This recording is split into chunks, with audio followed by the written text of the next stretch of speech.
तो चलिए हम ध्यान देते हैं। जो हम अध्याय पढ़ रहे थे यूनिट 2 विलयन, तो उसमें चैप्टर का नाम था विलयन के प्रकार एवं सांद्रता। इसमें कुछ हम लोगों ने पढ़ा था। आज हम पढ़ेंगे विलयन के प्रकार। तो विलयन 3 प्रकार के होते हैं। पहला, अणुओं के मात्रा के आधार पर। दूसरा, विलायकों की भौतिक प्रवस्था के आधार पर। तीसरा, अवयव की भौतिक अवस्था के आधार पर। तो पहले वीडियो में हमने आपको अवयवों के मात्रा के आधार पर विलयन के प्रकार को बताया था। उसमें क्या था? तनु और सांद्र विलयन, संतृप्त और असंतृप्त विलयन, और तीसरा था अति संतृप्त विलयन। तो इस प्रकार से ये अवयव की मात्रा के आधार पर विलयन को आपको पढ़ाया गया था। लेकिन आज आपको पढ़ना है विलायकों की भौतिक अवस्था के आधार पर। अब देखिए, हमारे हर एक वीडियो को देखने के लिए यदि आपको देखना है, आपको अच्छा लग रहा है, तो आप हमारे चैनल को सब्सक्राइब कर लेंगे, ताकि हमारी जो भी वीडियो बनेगी वो सबसे पहले आपके पास पहुंचेगी और आप उसे अच्छी प्रकार से देख करके समझ पाएंगे कि किस प्रकार से विलयन के बारे में आपको समझाया जा रहा है। तो देखिए, विलायकों की भौतिक प्रवस्था के आधार पर विलयन को 3 भागों में बांटा गया है। पहला भाग क्या है? तो है गैसीय विलयन। गैसीय विलयन। अब दूसरा है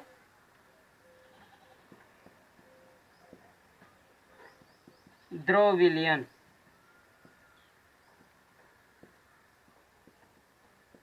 तीसरा है ठोस विलयन।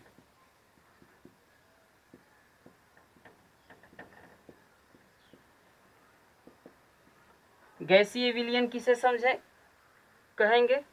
तो गैसीय विलयन हम उसे कहते हैं जैसे वह विलयन जिसमें विलायक गैसीय अवस्था में पाए जाते हैं, उसे गैसीय विलयन कहते हैं। तथा विलेय गैस, द्रव एवं विलायक तीनों अवस्थाओं में पाया जाता है। गैसीय विलयन वह विलयन जिसमें विलायक गैसीय अवस्था में होते हैं, उसे हम गैसीय विलयन कहते हैं।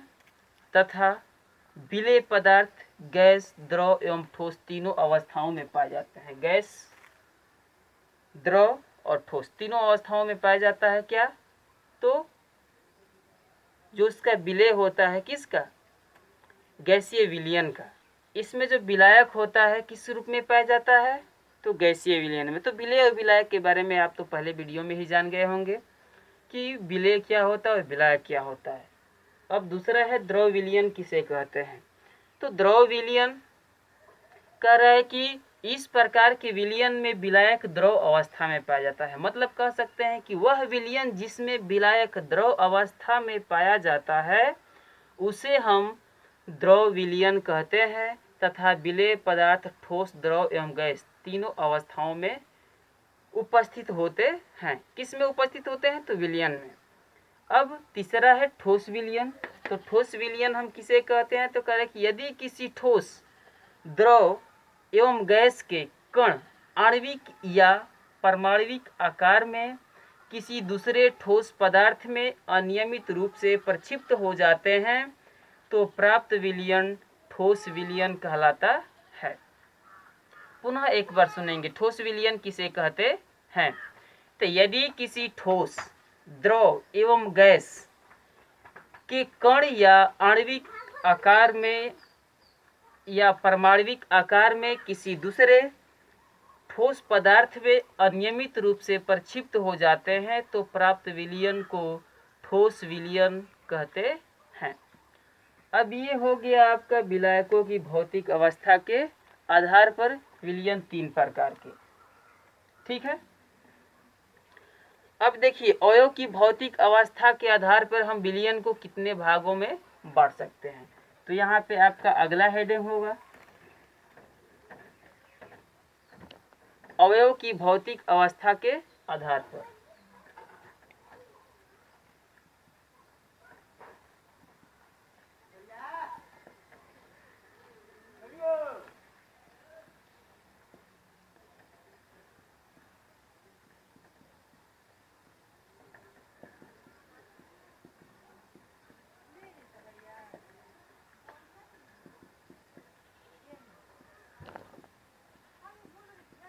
अवयव के भौतिक अवस्था के आधार पर यदि हम विलयन के प्रकार को पढ़ रहे हैं तो इसमें विलेय तथा विलायक की जो भौतिक प्रवस्था के आधार पर हम इसको कुल 9 प्रकार से बांट सकते हैं। तो यहाँ पे देखिए, हम इसको पहले 3 कॉलम बनाएंगे, पहला, दूसरा, तीसरा। यहाँ पे लिखेंगे विलेय, दूसरे कॉलम में लिखेंगे विलायक, और तीसरे कॉलम में विलयन का उदाहरण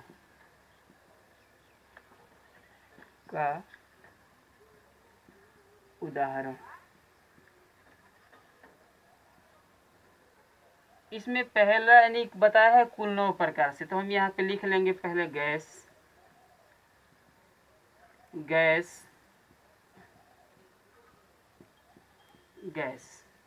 फिर लिखेंगे द्रव,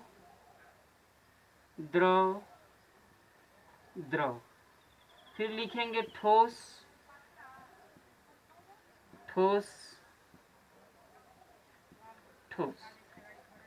देखिए 9 हुआ कि नहीं हुआ, 1 2 3 4 5 6 7 8 9। अब यहाँ जो विलायक होगा, विलायक तीनों अवस्थाओं में पाया जाएगा, गैस, द्रव, ठोस। फिर इसमें भी गैस, द्रव, ठोस, पुनः गैस, द्रव, ठोस। इसका हम उदाहरण देखेंगे तो इसमें पहला का उदाहरण हो जाएगा वायु, दूसरा हो जाएगा वायु यानी कि गैस और द्रव है ना, तो लिख देंगे इसको हम जल में CO2, यहाँ पे लिखेंगे जल में CO2, अर्थात इस जब जल में CO2 को घोल देते हैं तो हो जाता है सोडा वाटर। तीसरा गैस और ठोस विलयन, तो गैस और ठोस विलयन से पोलैडियम धातु, यहाँ पे लिखेंगे पोलैडियम धातु Pb में H2 मतलब हाइड्रोजन गैस। अब अगला है जैसे द्रव और गैस विलयन, तो द्रव और गैस में जैसे हम मिलाएंगे तो यहाँ पे हो जाएगा वायु में नमी, इसका उदाहरण क्या हो जाएगा, तो वायु में नमी। द्रव में, तो द्रव में क्या हो जाएगा, तो जल में एल्कोहल, जल में एल्कोहल, या हम जल में HCl को भी मिला देंगे तो इसका उदाहरण माना जाएगा, यानी उदाहरण हो जाएगा। तीसरा जैली,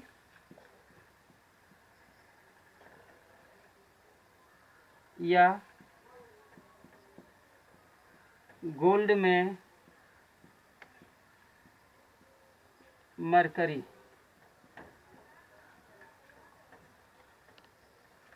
इसका उदाहरण ठोस और गैस विलयन का उदाहरण हो जाएगा वायु में कपूर, वायु में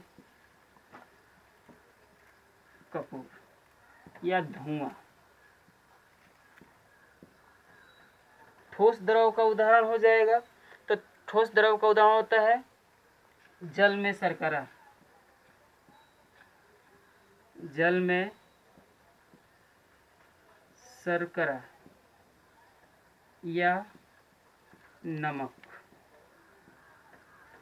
इसका उदाहरण हो जाएगा, यानी ठोस का उदाहरण होता है जैसे कॉपर में जिंक, कॉपर में जिंक, यह क्या बनाता है, तो पीतल, इसको क्या कह सकते हैं, तो मिश्र धातु, अब देखिए ये क्या है, अवयव के भौतिक अवस्था के आधार पर विलयन का ये तीसरा प्रकार है, जो अवयव के भौतिक अवस्था के आधार पर इसको प्राप्त किया गया है, बनाया गया है। तो इसको विलेय और विलायक के रूप, भौतिक अवस्था या प्रवस्था के रूप में हम इसको कुल 9 प्रकार से बांट सकते हैं। तो इसको पहले हम 3 कॉलम बनाएंगे। पहले कॉलम में लिखेंगे विलेय, दूसरे में लिखेंगे विलायक और तीसरा में विलयन का उदाहरण। यानी विलेय और विलायक को मिलाएंगे तो विलयन बनेगा, और वो क्या बनेगा उसी के बारे में हमें देखना है। जैसे गैस और गैस को मिला दिए तो क्या बना, वायु। गैस और द्रव को मिला दिए तो क्या बना, जल में जैसे CO2 वाटर, यानी कि ये सोडा वाटर का निर्माण हुआ। गैस में ठोस को मिलाते हैं तो पैलेडियम धातु यानी कि Pb में हाइड्रोजन गैस, ये इसका उदाहरण है। अब देखिए द्रव और गैस, तो गैस में यदि हम द्रव को मिला देते हैं तो वायु में नमी हो जाता है। यदि द्रव में द्रव को मिलाते हैं तो जैसे जल में एल्कोहल, ये इसका उदाहरण है। और द्रव ठोस का क्या उदाहरण है, तो जैली या गोल्ड में मरकरी। गोल्ड क्या होता है, तो ठोस होता है। मरकरी क्या होता है, द्रव होता है। मरकरी को हम पारा कहते हैं, जिसका प्रतीक होता है Hg। अब इसका उदाहरण ठोस और गैस, इसका उदाहरण ठोस और गैस जैसे वायु में कपूर या धुआं। ठोस द्रव, जल में शर्करा या नमक का घोल बना देंगे, तो ये इसका उदाहरण होगा। ठोस और ठोस का उदाहरण में बता रहा है कापर में जिंक। कापर भी ठोस होता है और जिंक भी ठोस होता है। दोनों को मिला देंगे तो पीतल बनता है, और पीतल को हम मिश्र धातु कहते हैं। ठीक है, इसके बाद हम पढ़ेंगे विलेयता के बारे में। तो विलेयता क्या होती है, अगला हेडिंग हो जाएगा आपका विलेयता। तो विलेयता के बारे में हम जानेंगे।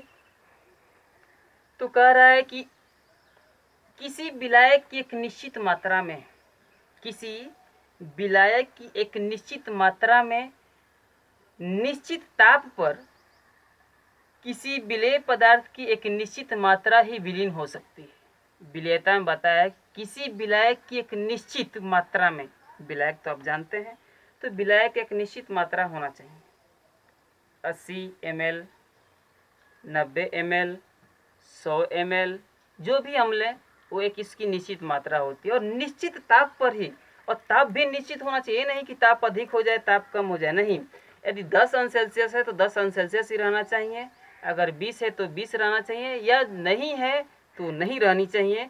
मतलब कि जो सामान्य ताप है NTP, हम उसी पर इसकी कैलकुलेट कर लेंगे, गणना करते हैं।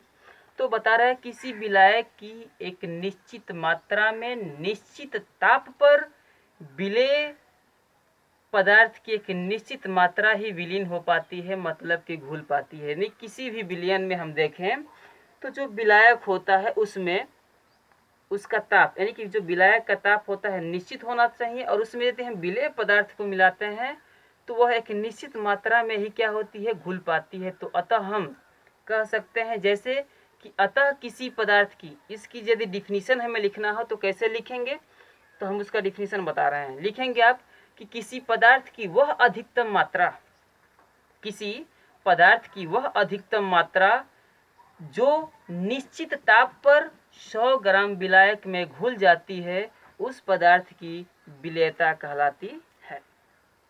क्या कहलाती है, विलेयता। तो विलेयता को हम कैसे डिफाइन करेंगे, समझेंगे। तो आप बोलेंगे कि किसी पदार्थ की वह अधिकतम मात्रा जो निश्चित ताप पर 100 ग्राम विलायक में घुल जाती है, उस पदार्थ की विलेयता कहलाती है। अगला हेडिंग होगा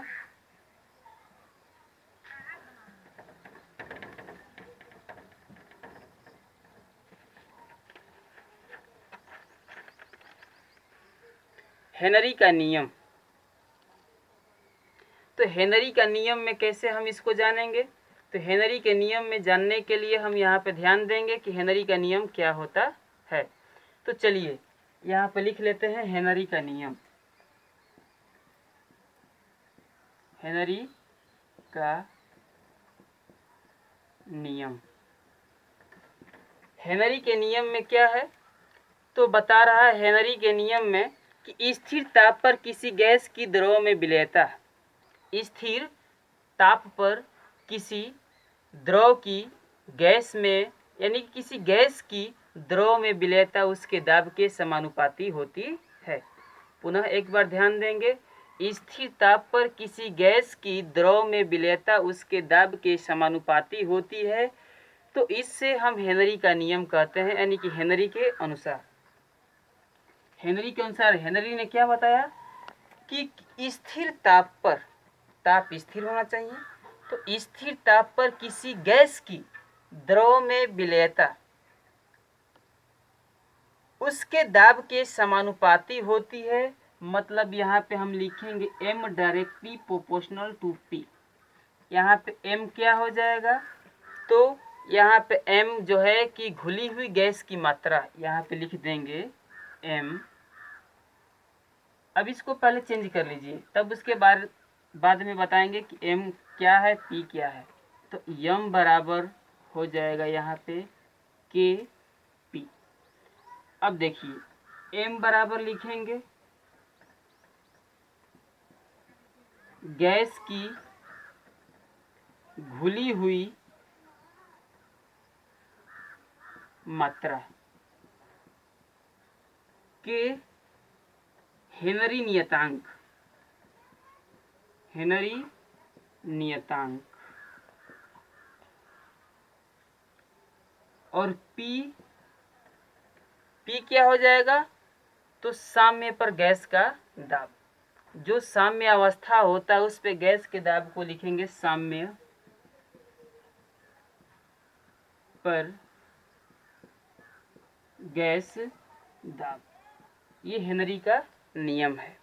ये हेनरी का नियम हम इसी प्रकार से समझ पाएंगे कि हेनरी ने क्या नियम दिया, इसका नियम क्या होता है। तो चलिए पुनः एक बार से सुनते हैं कि हेनरी का नियम क्या है और उन्होंने किस विषय पर अपना नियम दिया है। तो कह रहा है कि हेनरी के नियमानुसार, हेनरी के नियमानुसार स्थिर ताप पर किसी गैस की विलयता उसके, यानी कि किसी गैस की विलयता द्रव के दाब के समानुपाती होती है। तो जो द्रव का दाब होता है उसके समानुपाती में से m directly proportional to p ले लेंगे, तो p बराबर हो जाएगा k और p। तो यदि यहाँ पे m बराबर k और p दिया है तो m जहाँ पे लिखेंगे, जहाँ पर m गैस की घुली हुई मात्रा, k हेनरी नियतांक और p साम्य पर गैस दाब। इतना हमें क्या करना है, ध्यान देना है। अब देखिए दूसरा है डाल्टन के अनुसार। डाल्टन के अनुसार, तो डाल्टन के अनुसार क्या है, तो कह रहा है कि किसी गैस का वाष्प अवस्था में आंशिक दाब P उस विलयन में उपस्थित गैस के मोल भिन्न के समानुपाती होता है। यानी कि एक बार हेनरी ने गैस की विलयता के बारे में बताया, अब डाल्टन के अनुसार जैसे द्रव विलयन में गैस की विलयता के आधार पर ये किस पर निर्भर करता है, तो हम यहाँ पे जानेंगे कि डाल्टन के अनुसार बताया गया है कि डाल्टन के अनुसार किसी द्रवीय विलयन में गैस की विलयता गैस के आंशिक दाब पर निर्भर करती है। तो गैस की विलयता को मोल भिन्न में व्यक्त करते हैं। जो गैस की विलयता होती है वो मोल भिन्न में होती है। मोल भिन्न को कैसे दिखाते हैं, तो मोल भिन्न को हम ऐसे करके और यहाँ पे गैस लिख लेते हैं, ये मोल भिन्न का प्रतीक है। तो डाल्टन के अनुसार गैस की विलयता, किसी द्रव्य विलयन में गैस की विलयता क्या होती है, तो किसी गैस, अब देखिए डाल्टन के अनुसार इसका डिफिनीशन देखेंगे तो ये बताएगा कि किसी गैस का वाष्प अवस्था में आंशिक दाब P उस विलयन में उपस्थित गैस के मोल भिन्न के समानुपाती होता है। अब कैसे, तो यहाँ पे दाब के अनुसार देखा, इसमें दाब के अनुसार बताया गया। जैसे कि यहाँ पे हम एक बर्तन बना लेते हैं और यहाँ पर इतना भाग तक हम क्या द्रव भर लेते हैं और यहाँ पे इतनी मात्रा में हम एक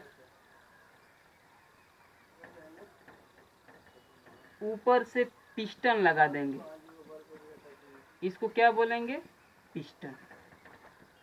अब देखिए यहाँ पे गैस भरा हुआ है।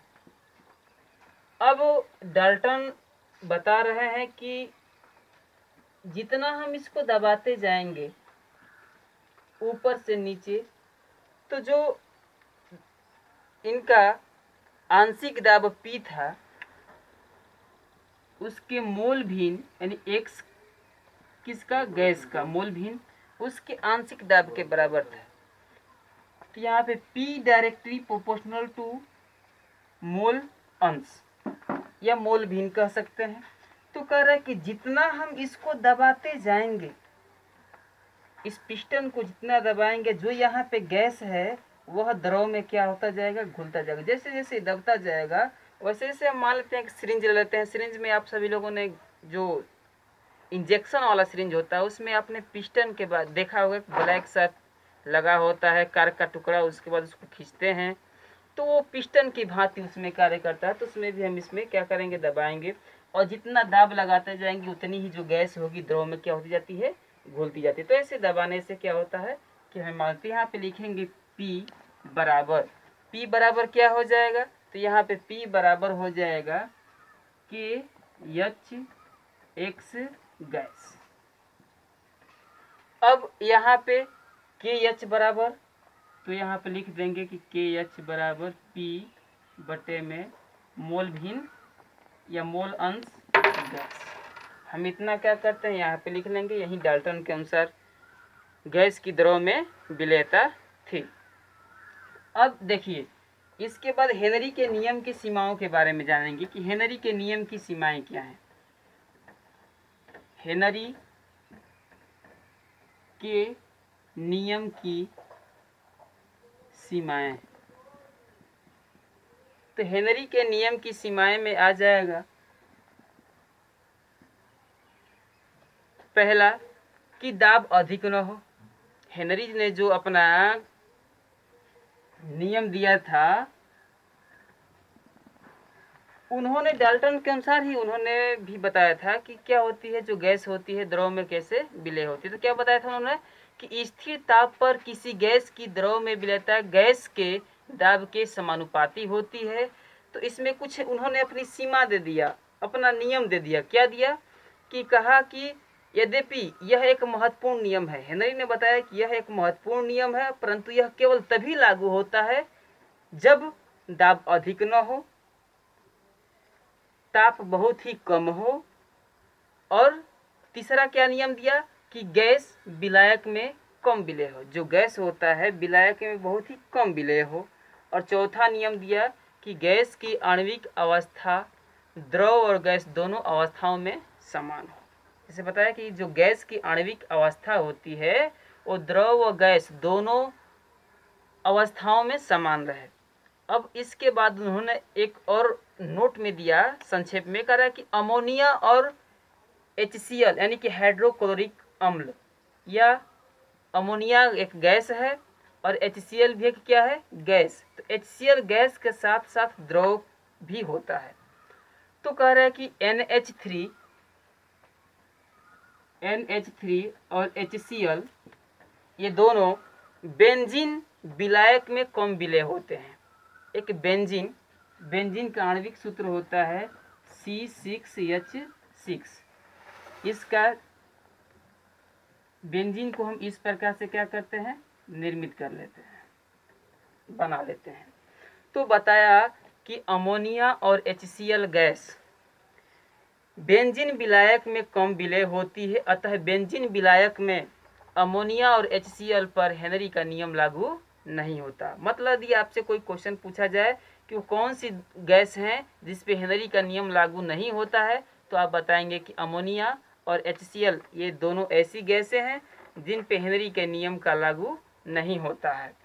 जल में NH3 और HCl आयनन हो जाता है, मतलब जल में यदि इसको घोलेंगे NH3 और HCl को यदि जल में घोलते हैं तो यह आयनित हो जाता है, और आयनित होने के बाद ये हो जाएगा जैसे NH3 इंटू यानी प्लस HCl, और यहाँ पे हो जाएगा NH4 HCl यानी कि अमोनियम क्लोराइड। यहाँ पे यह प्लस आयन और यह माइनस आयन में टूट जाता है। तो जल में हम घोलते हैं तो यह आयनित हो जाता है। अब जिसके फलस्वरूप विलयता में वृद्धि, जब ये आयनित हो जाएगा, टूट जाएगा, तो इसकी विलयता में क्या होती है, वृद्धि हो जाती है, अतः हेनरी का नियम लागू नहीं होगा। हेनरी के नियम का अनुप्रयोग अब इसके बाद पढ़ेंगे। हेनरी के नियम का अनुप्रयोग। तो हेनरी के नियम का जो अनुप्रयोग है, इसमें पहला अनुप्रयोग क्या होगा, तो कह रहा है कि अधिक ऊंचाई वाले स्थानों पर, जैसे पहाड़ हो, पर्वत हो, या हम वायु पृथ्वी मंडल से हम जब ऊपर जाते हैं, तो कह रहा है कि अधिक ऊंचाई वाले स्थानों पर ऑक्सीजन का आंशिक दाब कम हो जाता है। जो ऑक्सीजन होता है उसका आंशिक दाब बहुत ही कम हो जाता है, जिसके फलस्वरूप लोगों या अवरोहकों को, जो लोग होते हैं या जो पर्वतारोही होते हैं, जो पर्वत पे चढ़ने वाले होते हैं, के रुधिर में ऑक्सीजन की मात्रा कम हो जाती है। तो जो लोग होते हैं या जो अवरोहक होते हैं, ऊपर जाते हैं, पृथ्वी तल से ऊपर जाते हैं, तो जो उनके रुधिर होती है उसमें ऑक्सीजन की मात्रा कम हो जाती है, जिससे वो कमजोरी महसूस करने लगते हैं और उन्हें एनेक्सिया नामक रोग हो जाता है। यानी कि जब हमारे शरीर में ऑक्सीजन की कमी हो जाती है तो वहाँ पे एक रोग उत्पन्न होता है, उस रोग को हम एनेक्सिया नामक रोग कहते हैं। ये दूसरा अनुप्रयोग क्या बताए हैं, तो दूसरा अपना अनुप्रयोग बताए हैं कि शीतल पेय पदार्थों में, जो ठंडा पीने वाला पदार्थ होता है, तो शीतल पेय पदार्थों में सोडा वाटर जैसे CO2 की विलेयता बढ़ाने के लिए बोतलों को उच्च दाब पर बंद किया जाता है। पुनः एक बार सुनेंगे, शीतल पेय पदार्थों एवं सोडा वाटर में CO2 की विलेयता बढ़ाने के लिए बोतलों को उच्च दाब पर बंद किया जाता है। इसका तीसरा, गहरे समुद्रों में, इसका जो तीसरा अनुप्रयोग होगा हेनरी का, तो उसमें बता रहा है कि गहरे समुद्र में जो गोताखोर होते हैं, उच्च दाब पर श्वास लेना पड़ता है उनको। जो गोताखोर समुद्र में, गहरे समुद्र में जाते हैं, तो उच्च दाब पर उनको सांस लेना पड़ता है, जिसके फलस्वरूप उच्च दाब पर वायु में उपस्थित गैसें जैसे N2 और O2 की रुधिर में विलेयता बढ़ जाती है। जब उच्च दाब हो जाएगा तो जो हमारा खून होता है, रक्त होता है, उसमें नाइट्रोजन गैस और ऑक्सीजन गैस की जो विलेयता होती है बढ़ जाती है, परंतु गोताखोर सतह पर आ जाते हैं, तो दाब में कम होने से रुधिर में घुली हुई गैसें बुलबुले के रूप में बाहर आती हैं। आप समझेंगे यहाँ पे तीसरे नियम में उन्होंने बताया कि जब हम समुद्र की गहराइयों में जाते हैं, बहुत ही नीचे जाते हैं, तब हमारा वहाँ उच्च दाब पर सांस लेना क्या होता है, बहुत ही मुश्किल पड़ता है। हम उसमें अच्छी से सांस नहीं ले पाते हैं और उच्च दाब होने के कारण हमारे रुधिर में N2 और O2 गैसें क्या होती हैं, घुल जाती हैं, यानी उनकी विलेयता बढ़ जाती है। परंतु जब गोताखोर सतह पर आते हैं तो दाब कम होने से रुधिर में घुली हुई गैसें, जब वो सतह पर आते हैं, मतलब ऊपर आते हैं, जो नीचे गए थे वो ऊपर आएंगे, तो जो उनमें गैसें घुली, जैसे N2 गैस और O2 गैस घुली हुई हैं, वो बुलबुले के रूप में बाहर निकलने लगती हैं, जिससे कोशिकाओं में रुकावट पैदा हो जाती है, जिन्हें गांठें कहते हैं। गांठें का मतलब बैंडिंग।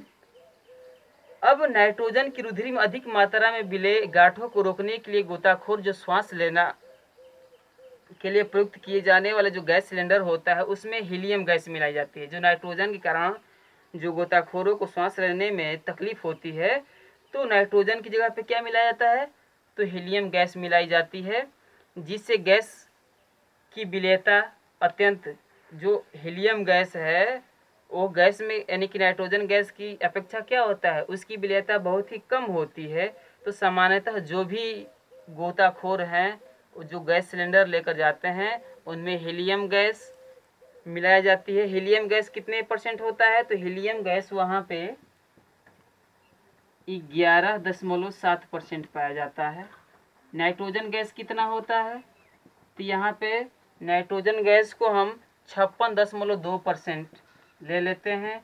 और ऑक्सीजन कितने मात्रा में होती है, तो ऑक्सीजन गैस जो हो जाएगा आपका 32.1% पाई जाती है। यानी तीनों गैसों का मिश्रण। यदि हम दो गैसों को लेकर जाएंगे तो हमें सांस लेने में बहुत ही कठिनाइयों का सामना करना पड़ता है। हमारी कोशिकाएं जो होती हैं कमज़ोर होने लगती हैं, उनमें रुकावट होने लगता है और हमें सांस लेने में कठिनाई होती है। इसलिए हम इन दोनों गैसों के अलावा एक और गैस लेकर जाते हैं, हीलियम गैस, जिसकी विलेयता बहुत ही कम होती है। नाइट्रोजन और ऑक्सीजन की विलेयता ज़्यादा होती है, जिससे हमें क्या होता है कि सांस लेने में दिक्कत होती है। तकलीफ होती है।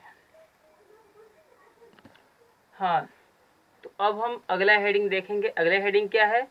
तो अगला हेडिंग है ठोसों की द्रव में विलेयता। जो ठोस होते हैं उनकी द्रव में विलेयता क्या होती है, तो इसको जानने के लिए ध्यान देंगे। कह रहा है कि ठोस पदार्थ की द्रव में विलेयता को निम्न प्रकार से परिभाषित किया जा सकता है। वो कैसे? तो पहला इसमें हम जानेंगे। तो कह रहे हैं कि निश्चित ताप पर ठोस विलेय पदार्थों की ग्राम में वह अधिकतम मात्रा जो 100 ग्राम विलायक में घुल सके। क्या बताया है कि निश्चित ताप पर ठोस विलेय पदार्थों की ग्राम में वह अधिकतम मात्रा जो 100 ग्राम विलायक में घुल सके, उस विलेय पदार्थ की विलेयता कहलाती है। अभी क्लियर नहीं हुआ तो चलिए क्लियर करते हैं। क्या बता रहा है कि निश्चित ताप निश्चित होना चाहिए। तो निश्चित ताप पर ठोस विलेय पदार्थ, जो विलेय पदार्थ होंगे, ये जो ठोस होते हैं, ठोस विलेय भी होता है, विलायक भी होता है। तो हम विलेय के बारे में, ठोस विलेय पदार्थों की ग्राम में वह अधिकतम मात्रा, इसको हम ग्राम में लेंगे। ग्राम में वह अधिकतम मात्रा जो 100 ग्राम विलायक में घुल सके, उस विलेय पदार्थ की विलेयता कहलाती है। मतलब उसे हम क्या कहते हैं? मतलब कि जो ठोस पदार्थ जो ग्राम में होता है, जो विलेय ठोस ग्राम में होता है, जो 100 ग्राम विलायक में आसानी से घुल जाए, तो उसे हम ठोसों की द्रव में विलेयता कहते हैं। इसमें विलेयता की इकाई ग्राम प्रति 100 ग्राम विलायक होती है। मतलब कोई विलेय ठोस हो वो ग्राम में होगा, और जो उसका विलायक होता है वह 100 ग्राम होता है। उसी में उसको क्या होता है? घुल जाना होता है। इसका दूसरा होता है डिफिनीशन कि निश्चित ताप पर ठोस विलेय पदार्थों की मोलों की संख्या या मोलों की वह अधिकतम संख्या जो 1 लीटर विलयन में घुल सके, उस विलेय पदार्थ की विलेयता कहलाती है। पुनः एक बार ध्यान देंगे। कह रहे कि निश्चित ताप एकदम निश्चित होना चाहिए। तो निश्चित ताप पर ठोस विलेय पदार्थों की मोलों की वह अधिकतम संख्या जो 1 लीटर विलयन में घुल सके, उसे विलेय पदार्थ की विलेयता कहते हैं। इसमें विलेयता की इकाई मोल प्रति लीटर होती है। इस प्रकार विलयन को हम संतृप्त विलयन भी कहते हैं। क्या होता है? संतृप्त विलयन भी कहते हैं। तो संतृप्त विलयन को जानने के लिए सबसे पहले हमें ये जानना होगा कि पहले हम संतृप्त विलयन के बारे में बता चुके हैं। तो पुनः से एक बार इसको हम ध्यान से सुनेंगे। कह रहे हैं कि निश्चित ताप पर ठोस विलेय पदार्थों की वह अधिकतम मात्रा या वह अधिकतम संख्या जो 1 लीटर विलायक में आसानी से घुल जाए, तो उसे विलेय पदार्थों की विलेयता कहते हैं। इसमें विलेयता की इकाई मोल प्रति लीटर होती है, और इस प्रकार के विलयन को हम संतृप्त विलयन भी कहते हैं। अब अगला हेडिंग होगा कि ठोसों की द्रव में विलेयता को प्रभावित करने वाले कारक। जो ठोसों की द्रव में विलेयता को, जो ठोस होते हैं, जो द्रव में घुलते हैं, उनको प्रभावित करने वाले कारक कौन कौन से होते हैं? तो पहला है विलेय एवं विलायक की प्रकृति। पहला कारक क्या है? विलेय और विलायक की प्रकृति। यानी कि जो विलेय होगा विलायक में आसानी से घुल जाने वाला होगा, जैसे NaCl, KCl। दूसरा है ताप का प्रभाव। इसमें ताप का भी प्रभाव देखना है। तीसरा है दाब का प्रभाव। दाब का भी प्रभाव हमें देखना है कि दाब अधिक मात्रा में है कि कम मात्रा में है। ताप को भी देखना है कि ताप कम मात्रा में है कि अधिक मात्रा में है। इस प्रकार इस वीडियो में जो भी बातें आपको नहीं समझ में आएगी आप हमें कमेंट के रूप में अवश्य ही बताएं और लिखें।